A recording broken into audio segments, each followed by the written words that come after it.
করছি লিচু চোর। লিখেছেন কাজী নজরুল ইসলাম।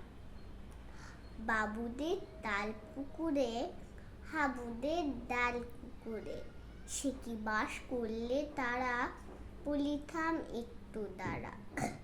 পুকুরের ওই কাছে না লিচুর এক গাছ আছে না, হতা না আসতে গিয়ে ইয়া বড় কাস্তে দিয়ে। গাছে গো যেই চড়েছি, ছোট এক ডাল ধরেছি, ও বাবা মরাত করে পড়েছি সরার জোরে।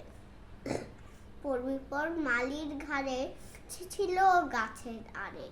বেটা ভাই বড় নখ ছাড়, ধমাধম গোটা দুধ ছাড়, দিলে খুব কিলো ঘুষি, একদম চষে ঠুসি।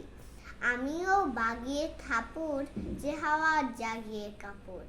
লাফিয়ে নিন্দু দিয়াল, দেখি এক ভিচ্ছে শিয়াল। আরে ধাত শিয়াল কোথা, ভেলোটা দাঁড়িয়ে হোতা। দেখে যে আঁকে ওঠা, কুকুরও জ্বললে ছোটা। আমি কই কম্মু কাবা, কুকুরের করবে সাবা। মাগো মাগো বলে পাছিলের ফুকুল গলে, ঢুকি গে বস্তের ঘরে, যেন প্রাণ আসলো ধরে। যাব ফের কান মুলি ভাই, যদি ফের আজ জুটি চাই, তবে মোর নামই মিছা, কুকুরও চামড়া কেচা। শিখি ভাই যাইলে ভুলা, মানে ওই পিটনি গুলা, কি বলিস ফের হপ্তা, তবা নাক খাপ্তা। বাই।